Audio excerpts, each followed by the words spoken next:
All right, so you recently got a call from some regulators, right? I did. Tell me about that. So, get a phone call from a gentleman from the CDPHE, or Colorado Department of Health and Environment. It was an afternoon on a Thursday afternoon, and he notified me that they were going to be coming down to do a site audit, and he was going to be bringing some guests with him from the EPA, or Environmental Protection Agency.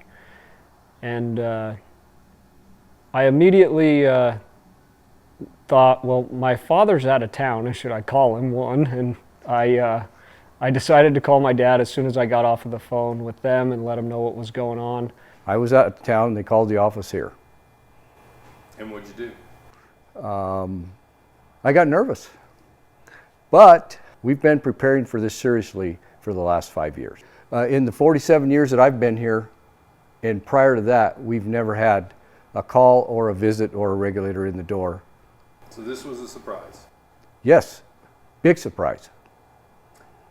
I felt very comfortable with the position that we were in our preparation through the CAR program, the certification program, and with our third-party auditor. That initial feeling, you're a little bit nervous because you don't know what to expect, right? And my second phone call was to our third-party auditors with Vet Environmental. Their response was very reassuring, and they said, "You guys are doing everything right. Let's discuss all of your paperwork, and we'll make sure that you've got everything in line that you're going to need." Were you nervous? I was a little bit nervous. I was pretty confident with what we had. The processes that the certification program has put in place, as well as the annual audits that we go through with Vet. Not only have they helped us prepare for a visit like this, but it's also made our company better across the board. So they had an appointment at 10 o'clock in the morning, and all 5 regulators come in the office. We greeted them, we introduced ourselves, my brother and I, my son Greg, and then each one of them introduced themselves, who they were and where they were from and what agency they were from. Well, never going through something like this, you don't know what to expect, you don't know why they're here, so I had a lot of questions in my mind. I took it as from the aspect of, these people are here, we're going to walk through this today. We all walked into a room, we did introductions with one another, and I asked them, do you know what an automotive recycler is, and have you ever been to an automotive recycling facility? Half of them had, half of them had not. And then I asked them, do you know what our national organization of ARA is, what they do? They did not, so we informed them on that. And then I asked them, do you know the difference between a certified automotive recycler and a non-certified automotive recycler, and what does that look like? They did not know the difference, and they quickly learned it when we set our documentation in front of them and the processes that we do as far as our depollution of the vehicles, how we handle the vehicles when they come in. And when they spent about the next hour and a half going through the binder that we had in front of them, I was expecting them, to ask me for additional documentation on something that I possibly didn't know that was in that binder. And while they were doing that, the other 3 auditors asked a lot of questions. Where do we get our cars? How do we get them here? When they get here, what do we do with them? How we store the vehicles, how we prepare them, how we photograph them, how we clean them. And then they wanted to know what we did with tires, batteries, Freon. Every question they asked, we had an answer, and we had documentation for it. As they were going through it, it was kind of neat. You're sitting there in a room with 5 people, and 2 out of the 5 are flipping through all of your records. And when one of them leans over to the next and says, "Hey, this is really nice how they have this set up." I'm not sure exactly what page they were on at the time, but it was a good feeling. They got done, they closed the binder, and they said, "All right, let's go do a site walk." We looked at our warehouses, we looked at our yards, we looked at our our ponds. We looked at our outspouts from our ponds. They were very happy with everything. We basically went around all of the fence lines. They walked, saw how we were storing the cars, where all of our waste oil was stored, and any fluid that we have under covered containment. And then we went and we addressed all of our stormwater outfalls. We discussed those outfall areas, and then we basically came back to the office. I asked them before we went on the audit, I said, you know, I want to take this as a learning experience and be educated through it if we are doing something wrong. So if you see something, you know, can you please point it out now rather than, you know, 45 days later, reading it in a report and then having to have that conversation then over the phone.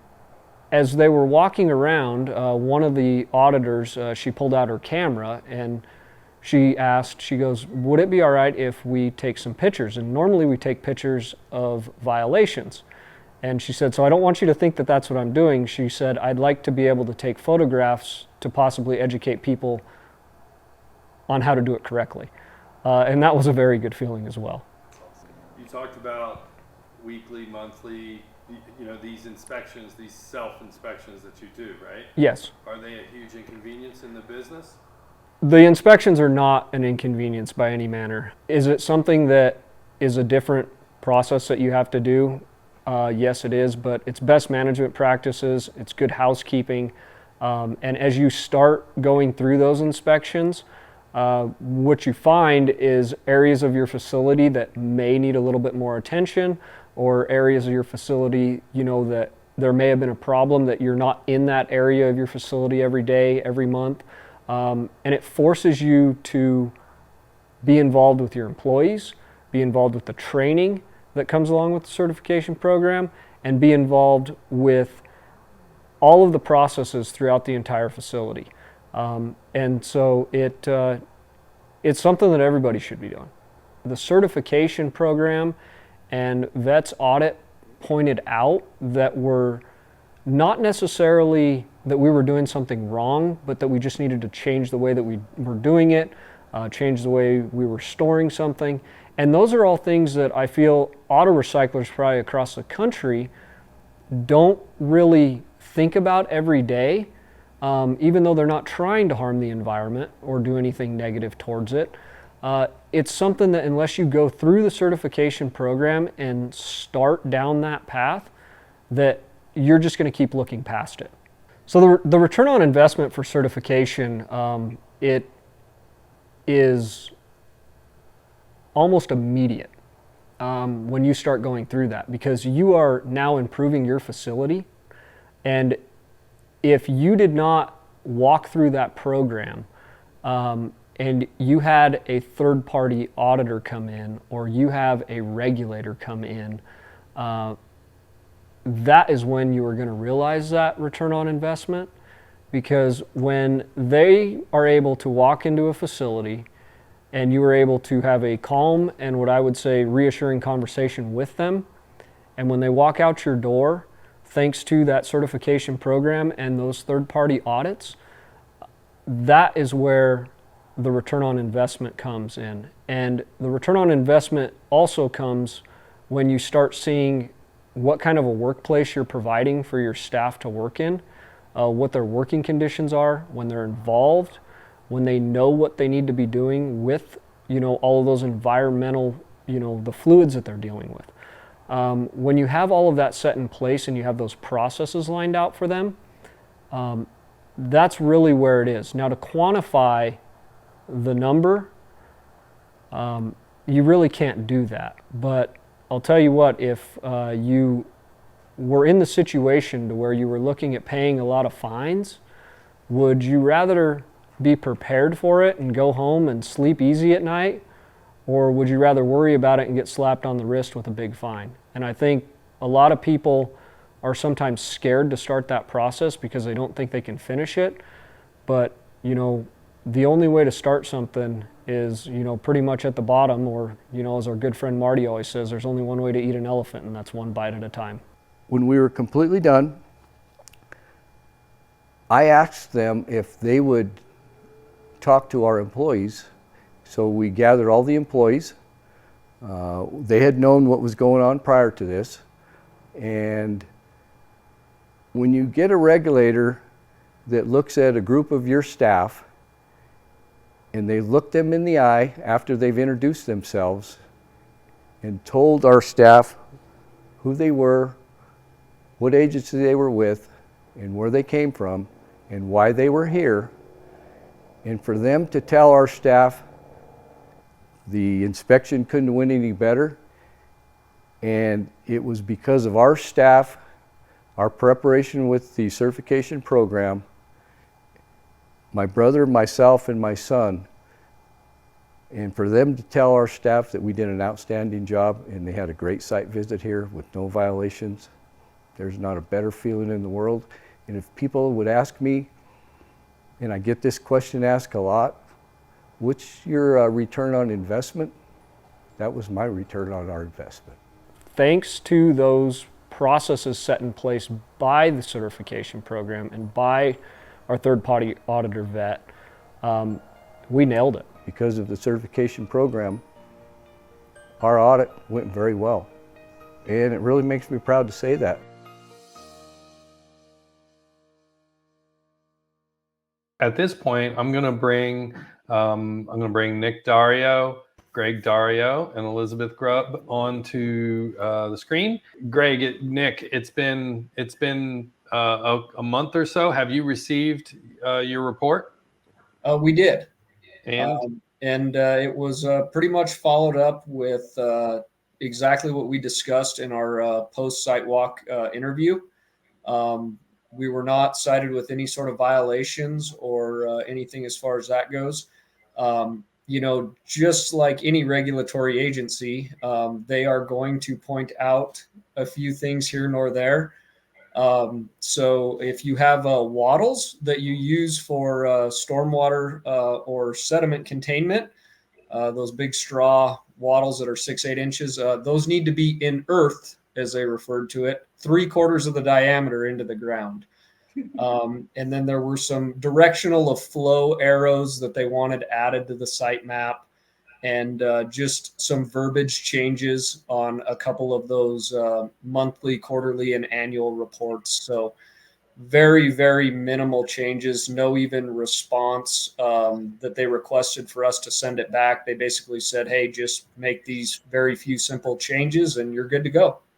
wow, that's outstanding. Nick, so I'm going to ask you, as you guys, you had said in the interview that you guys have been preparing for this type of a visit for years. How hard was it to go through the certification process? A lot of people think it's a daunting task, and I talk to people who keep saying, "Oh, I need to start that. I need to start that." So I was wondering if you could just offer some encouragement to those people and kind of just let them know what it was like for you, and if they're thinking about starting certification, they should go. I'd like to hear from you. Well, Vince, absolutely. You've been to our facility and you know how we keep our grounds, our warehouses, our fluids, our solids, batteries. And we don't keep anything outside that's not covered. And we've done that for years, since I was a young man. And from the recycler standpoint, and recyclers would probably get more out of this than anybody. We're busy every day. We're selling parts, we're buying cars, we're tearing cars down, we're trying to improve our facilities all the time. And, when you're running Mach speed all day long, selling parts and, taking care of business and trying to do, run a good cooperative business and a profitable business with all your employees, we seem to put that off because we're trying to run a business. And for years, I always wanted to be a certified auto recycler, but I didn't take the time. And the time is our most valuable asset that we have. And from that standpoint, I didn't take the time to actually get in the program, but I always kept up with our facility. Top-notch standards is what I would think. But with the help of the certification program and vet environmental, there was a lot of things we were doing right. But as we got into the certification program, the things that we changed were minor. Like what Greg said earlier, when the regulators are done with you, there's always little things they're going to look at. So I would say, from a recycler standpoint, please take the time, get involved with the certification program with the Automotive Recyclers Association. It's not necessary that you hire a third-party auditor, but I can't tell you how valuable it is. And Vet Environmental in the CAR program, they led us in the right direction.